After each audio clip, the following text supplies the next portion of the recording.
Hello students, let's learn English with Poonam Rana. इस channel के through हम क्लास 12th की इंग्लिश के कंप्लीट सिलेबस को डिस्कस करने वाले हैं और आपके डाउट्स लेने वाले हैं। कंप्लीट सिलेबस के लिए फटाफट चैनल को सब्सक्राइब कर लें और डाउट्स के लिए कमेंट बॉक्स में लिखें। इसी के साथ अगर आपको कोई टॉपिक डिस्कस करना है पर्टिकुलरली तो आप वो भी कमेंट बॉक्स में लिख सकते हैं। तो चलिए आज हम बात करने वाले हैं textual question of the lesson, the last lesson के। स्टूडेंट्स, हमने इससे पहले एक वीडियो बनाई थी कंप्लीट एक्सप्लेनेशन की, द लास्ट लेसन की। तो अगर आपको कंप्लीट एक्सप्लेनेशन चाहिए तो आप उस वीडियो को रेफर कर सकते हैं। तो let's come to the textual question of the last lesson. जैसा कि आपको पता है, the last lesson Alphonse Daudet ने लिखा है और ये फ्रैंको प्रशियन वॉर पर बेस्ड है।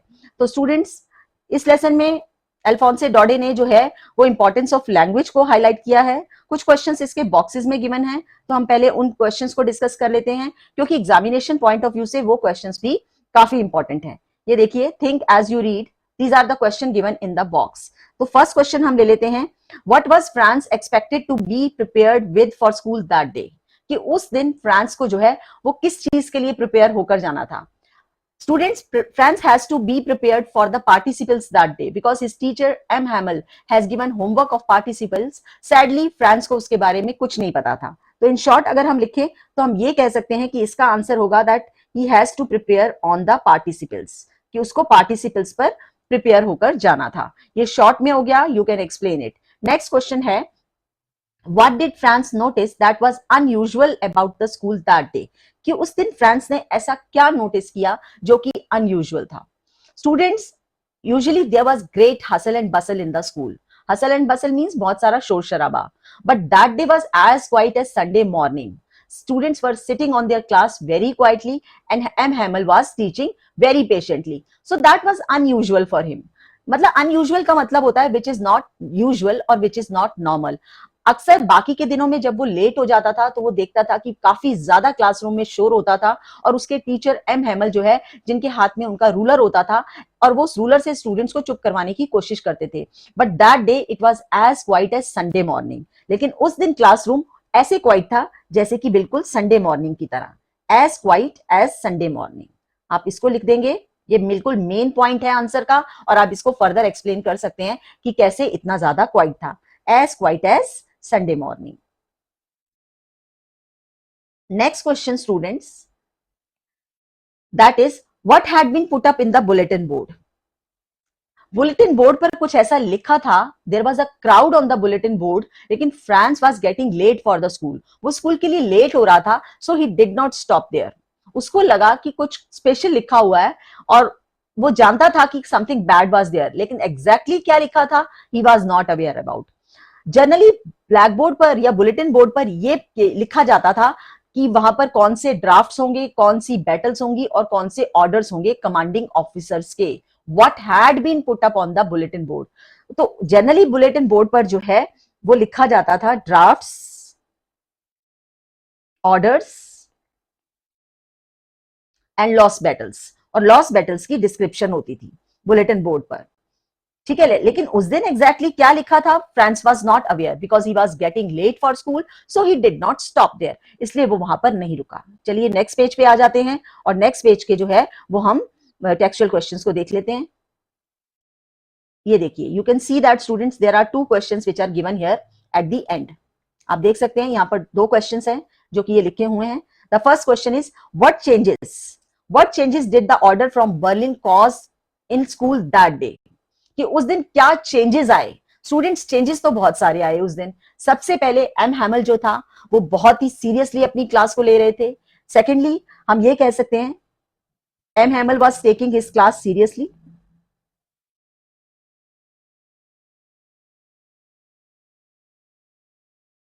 Very seriously. और क्या चेंजेस था, even students were serious. Students भी बहुत सीरियस थे उस दिन।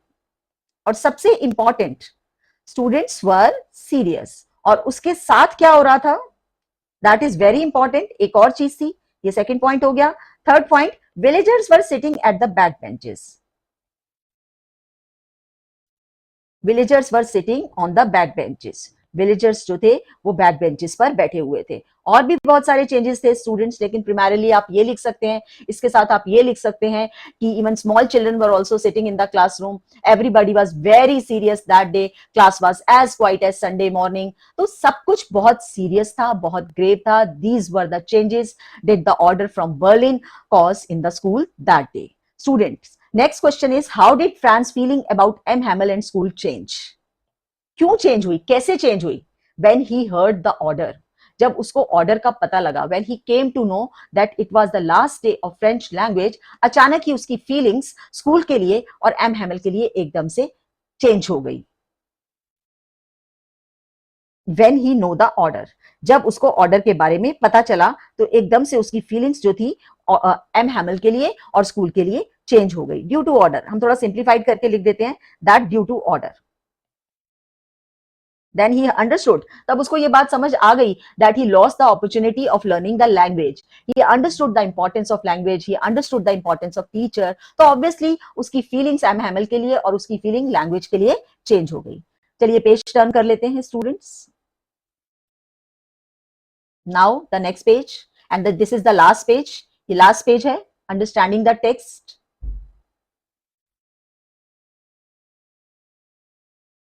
The people in the story suddenly realized that how precious their language is to them. कि अचानक स्टूडेंट्स को रियलाइज हुआ कि उनकी ये लैंग्वेज उनके लिए बहुत इंपॉर्टेंट है। The people in the story suddenly realized that their language is very important to them. कि उनकी लैंग्वेज बहुत इंपॉर्टेंट है। This is the first one. Second, what shows you this? इससे क्या पता लगता है? Why does this happen? जो है ऐसा क्यों होता है? सबसे पहले अचानक उनको रियलाइज होने लग गया कि उनकी लैंग्वेज बहुत ज्यादा जो है वो उनके लिए इंपॉर्टेंट है। What shows you this? It shows us that the पहले तो इसमें हम लिख सकते हैं कि ये प्रोक्रेस्टिनेशन को भी शो करता है। प्रोक्रेस्टिनेशन या बेसिकली हम ये कह सकते हैं कॉन्सिक्वेंसेस, प्रोक्रेस्टिनेशन के कॉन्सिक्वेंसेस को शो करता है ये कि समटाइम्स हम कुछ चीजों को अपनी लाइफ में टेकन एज ग्रांटेड ले लेते हैं।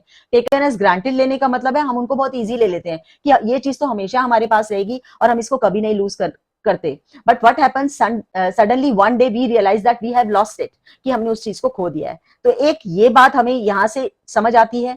सेकेंडली हमें ये समझ आती है कि स्टूडेंट्स ने ये देखा कि language is the key to the prison. Language is the key to the prison, कि लैंग्वेज उनकी जो है वो की है। Language is the key to the prison, कि उनकी लैंग्वेज जो है वो की है प्रिजन की। And they should safe guard it, उनको इस लैंग्वेज को सेफ गार्ड करना है, उनको इस लैंग्वेज को प्रोटेक्ट करना है। ये बात भी उनको समझ आ गई। Why does this happen? ये क्यों हुआ? This happen because it was the last day of French language. 2 districts of France have been imposed by Germans and tomorrow onwards there won't be teaching of French language. कि 2 districts जो थे France के, Alsace और लोरेन, दोनों पर Germans का कब्जा हो चुका था और कल से वहां पर जो है वो फ्रेंच लैंग्वेज नहीं पढ़ाई जाने वाली थी। इस वजह से, इस ऑर्डर की वजह से जो है उनको अपनी लैंग्वेज की इंपॉर्टेंस का एहसास हुआ। उनको रियलाइज हुआ कि किस तरह से वो प्रोक्रास्टिनेशन करते थे, यानी कि पोस्टपोन करते थे, और किस तरह से उनको रियलाइज हुआ कि उनकी लैंग्वेज उनके लिए कितनी इंपॉर्टेंट है। और ये इसलिए हुआ क्योंकि जर्मन्स का ऑर्डर था। तो नेक्स्ट क्वेश्चन स्टूडेंट्स, ये बहुत इंपॉर्टेंट और बहुत इंटरेस्टिंग क्वेश्चन है। Franz thinks will they make them sing in German even the pigeons, what could this mean? ये मैं आपको पहले इंसिडेंट याद दिलाती हूँ। ये कब होता है? Franz was sitting in the classroom, वो क्लासरूम में बैठा था, वो शांत बैठा था। He was very quiet, he was trying to do his work and he was not happy. वो हैप्पी नहीं था इस डिसीजन के साथ that he was deprived of learning the language, कि उससे उसकी ये अपॉर्चुनिटी छीन ली गई है। स्टूडेंट्स, तो वो बहुत ज्यादा इमोशनल और सैड भी था। तो अचानक उसने सुना कि पिजन्स की आवाज सुनाई दी उसे। पिजन्स की आवाज जब उसे सुनाई दी तो उसके मन में एक क्वेश्चन आया कि ये पिजन्स भी तो फ्रांस के हैं, ये भी तो इनको भी आएगा, इन पर भी इंपोज किया जाएगा कि तुम्हें जो है, इंपोज करना जबरदस्ती करना, कि इन पर इंपोजिशन किया जाएगा कि तुम्हें जो है, तुम्हें भी ये जर्मन लैंग्वेज सीखनी है। क्या ऐसा हो सकता है? ऐसा बिल्कुल नहीं हो सकता। हम जो है वो पिजन्स को फोर्स नहीं कर सकते कि वो हमारी लैंग्वेज सीखें, क्योंकि उनकी अपनी एक भाषा है जो किसी को नहीं पता। इनडायरेक्टली इसके थ्रू फ्रांस क्या कहना चाहता है? फ्रांस का मतलब क्या है इस क्वेश्चन के थ्रू कि will they make them sing in German even the pigeons? तो सबसे पहले मैं स्टूडेंट्स बता दूं आपको, इस क्वेश्चन को आप 2 पैराग्राफ्स में डिवाइड कर सकते हैं। फर्स्ट पैराग्राफ में आप लिखेंगे कॉन्टेक्स्ट। कॉन्टेक्स्ट का मतलब ये सवाल क्यों उठाया गया? ये सवाल तब उठाया गया when he was sitting in the classroom. जब वो क्लासरूम में था, he was doing his work, जो भी whichever M. Hamel has given him, he was doing his study, तो अचानक उसने pigeons की आवाज सुनी, and then he asked this sensible question to himself, will they make them sing in German, even the pigeons? अब इस बात का मीनिंग क्या है? इसका मीनिंग ये है कि they cannot force pigeons to learn their language. ये बात तो आपको भी समझ आ सकती है कि बर्ड्स को हम कैसे सिखाएंगे कि आपको जर्मन लैंग्वेज सीखनी है। इनडायरेक्टली वो बर्ड्स के थ्रू ये कहना चाहता है कि जिस तरह बर्ड्स पर लैंग्वेज का इंपोजिशन नहीं हो सकता, लाइकवाइज आप जो है वो फ्रेंच पीपल को भी जबरदस्ती ये लैंग्वेज नहीं सिखा सकते। No one can force any one to learn any language until someone is desired, कि जब तक कोई खुद नहीं चाहता तब तक सामने वाला उसको कोई लैंग्वेज नहीं सिखा सकता। तो पहला तो हो गया इसमें कॉन्टेक्स्ट, और सेकंड इसमें जो हो गया आप लिखेंगे एक्सप्लेनेशन। एक्सप्लेनेशन आप यही देंगे कि पिजन्स को लैंग्वेज नहीं सिखाई जा सकती क्योंकि ये बर्ड है, थ्रू वो ये कहना चाहता है कि वो भी ये लैंग्वेज नहीं सीख सकते जब तक कि वो डिजायर्ड नहीं है, विलिंग नहीं है ये लैंग्वेज सीखने के। ठीक है, तो इसका ये हो गया आंसर। उसके बाद स्टूडेंट्स नेक्स्ट आ जाता है, when a people are enslaved as long as they hold fast to their language it is as if they had the key to their prison.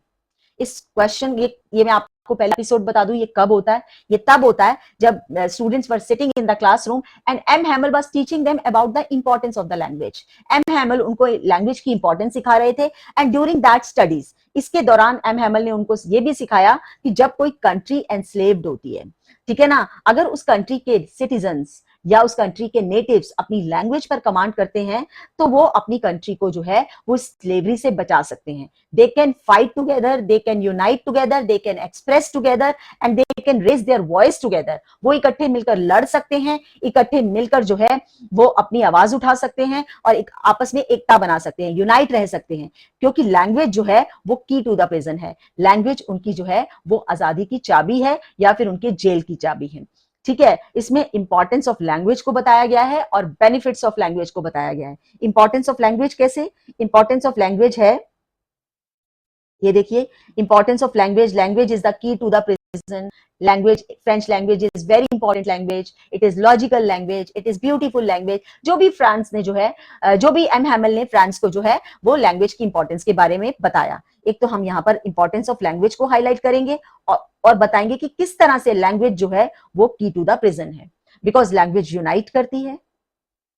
Language में जब आप एक लैंग्वेज सब लोग जानते हैं तो वो कॉमनली एक्सप्रेस कर सकते हैं, दे कैन एक्सप्रेस देमसेल्व्स। वो अपने एक्सप्रेशन को जो है एक जो है कॉमन टोन में या कॉमन आवाज में जो है वो अपने विचार जो है वो लोगों के सामने रख सकते हैं। तो एक्सप्रेशन का पार्ट है रेज देयर वॉइस, वो अपनी वॉइस को रेज कर सकते हैं।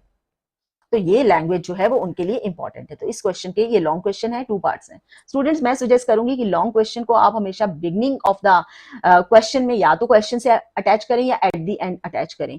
इस तरह से आपका अपना भी फ्लो ठीक रहता है और आप जो डिस्ट्रैक्ट नहीं होते while writing the points about the answer. आप आंसर के पॉइंट्स जब लिखते हैं। नेक्स्ट आपका जो इसमें क्वेश्चन है that is, next question is about, can you think examples in history where a conquered people had their language taken away from them or had a language imposed on them?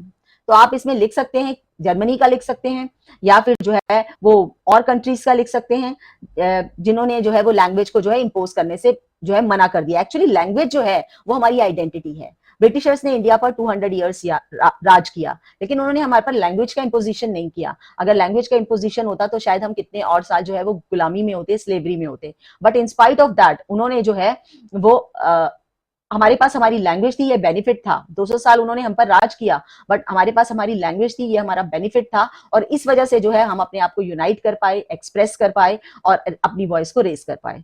Students, next question है, what happens to a linguistic minority in a state?